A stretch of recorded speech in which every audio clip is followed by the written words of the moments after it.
Now the iron sight attachment is basically you take the scope off of your sniper rifle on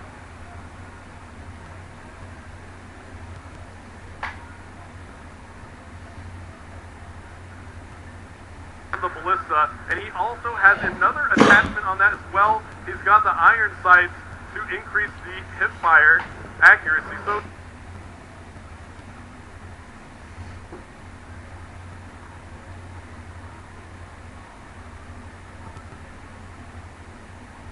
it looks like he's going to try and no-scope some people here, but he's got the Cat 40 out, and the Cat 40 doesn't work right there, dual-wielding him, and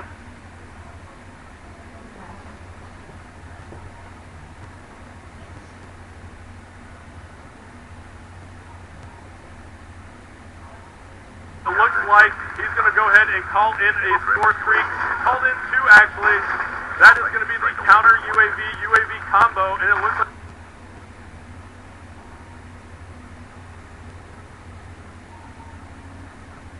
like the crowd is starting to get into this one now, as they just checked out some of the gameplay on the other side.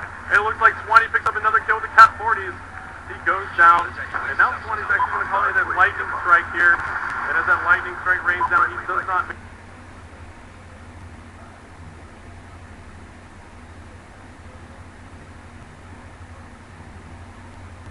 manage to pick up any players. The Europeans now in the lead by 5 kills. Let's take a look here at the picture-in-picture one more time. Looks like Toby for the North American side, even though he is European, is going to be taking some shots here with the ballista. Now he has the scope on the ballista sniper rifle. And it looks like Toby is going to get taken out there. Somebody on the other side is definitely blowing it up right now, and I want to find out who that is, because the crowd is going absolutely nuts. So if we cycle through the players, it might have been Raiden there, who picked up quite a few. Looks like he got 2 kills there. And now Mert looks like he picked up a couple kills. The crowd goes nuts again. And he is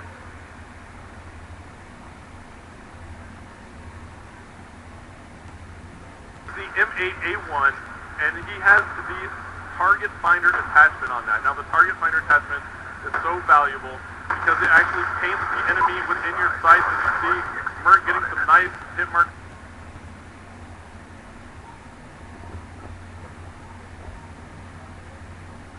Right there, and he also has the combat axe and the shock charge, so I think Merck is trying to go for that highlight reel as the Europeans are still in the lead.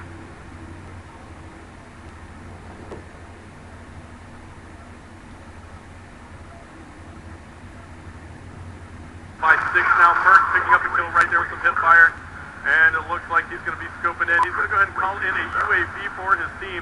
Let's see if the North Americans can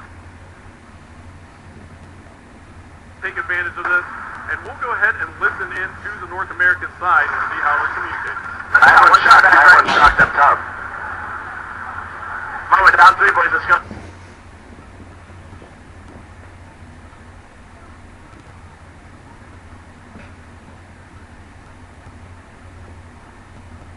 Keep it up. It's coming to you. One's following me on the west side. Pushing the hay building right behind me, wow.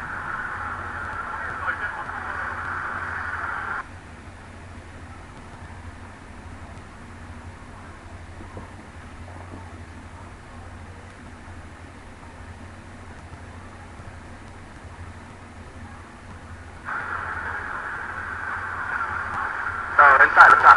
Bottom of the far right. He's weak up top.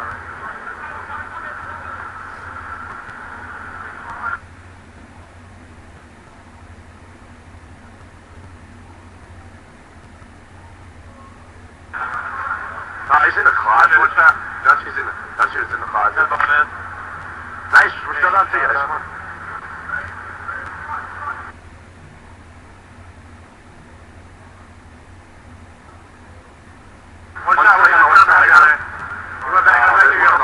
And as we took that listen in right there, we heard the North Americans communicating so effectively, and now they find them.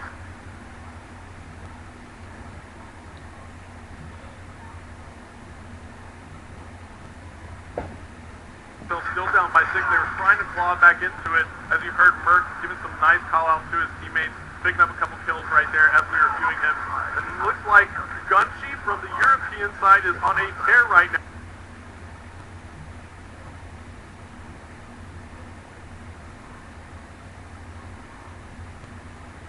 Now, with a 6-kill streak, he has the M8A1 assault rifle, and it looks like he has the classic reflex attachment on that. So the reflex sight, he actually has 2 attachments. If you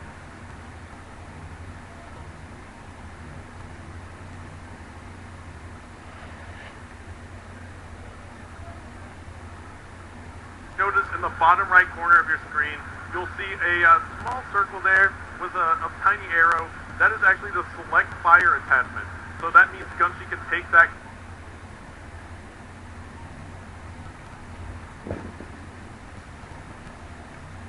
weapon and put it into automatic fire mode, or he can turn it into burst fire mode. And it looks like Gunshi picked up another huge kill there on Ray with the TAC-45. That's the secondary pistol.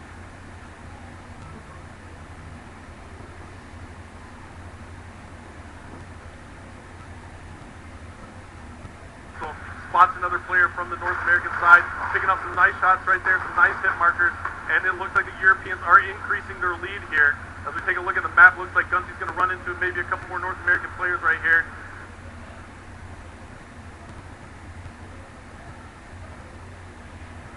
He's going to decide to back off a little bit, but one player is breaching that office building, so Gunshi's got to be careful.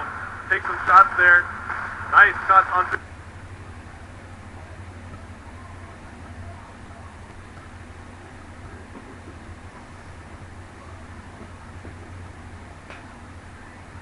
Timer spots another player from North America up top. 38 seconds left to go now.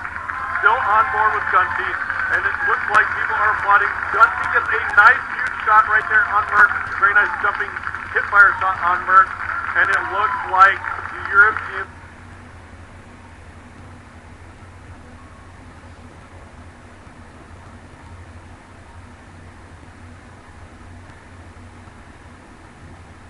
They're now running away with this one, up by 20 kills as Gunshi goes huge with a double kill to go on about a 14 or 15 kill streak.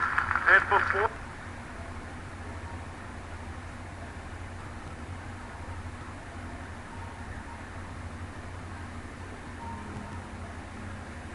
it's all over, Gunshi's going to get a little bit extra right there with that double kill.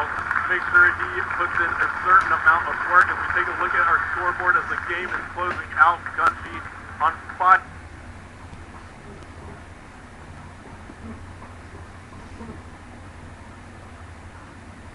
Player 20 and 11, and as you can take a look there, 82 to 64 is going to be our final score, with the Europeans taking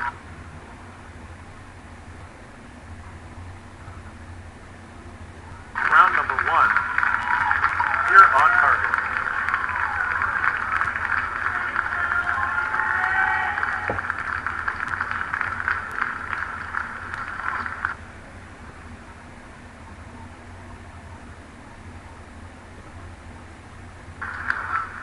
All right, that was amazing, I gotta tell you. I'm here with Mark. Mark Lamia, that is great stuff, isn't it? Yeah, no, it's awesome. It's awesome to see these guys out here. Some great teamwork, some intense competition. It's that competition that's, of course, at the heart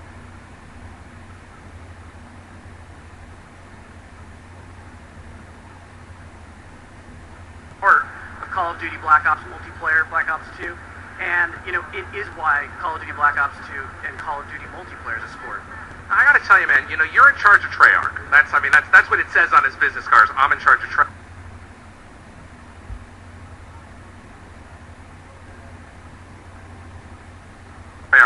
But you've got to be real proud of the team and some of the innovation they brought to the table this time around, right? Yeah, you know what, the team really went for it. I'm really proud of the team.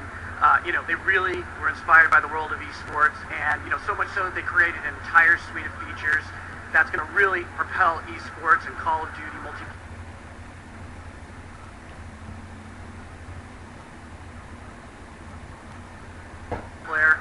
You know, great set of tools to allow people to commentate, to broadcast out this content.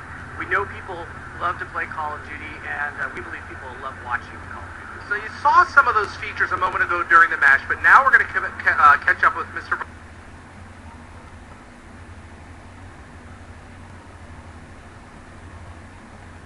Bondahar and have Hastro, and they're going to explain in depth what you're going to get with Call of Duty Black Ops 2 multiplayer.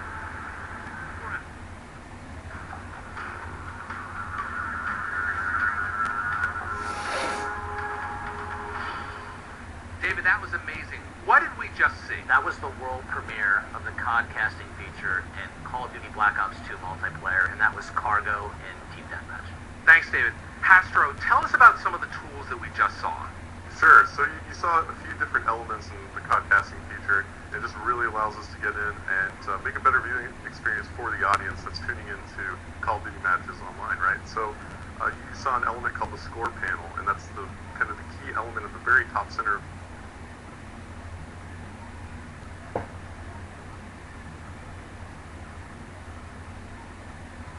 the screen. The score panel is just a way for us to give information quickly to the audience. The score, what team's in the lead, and how much time is left in the game. And then, of course, we saw the names up there. That's the nameplate. Yeah, the nameplate essentially is our way of giving the player a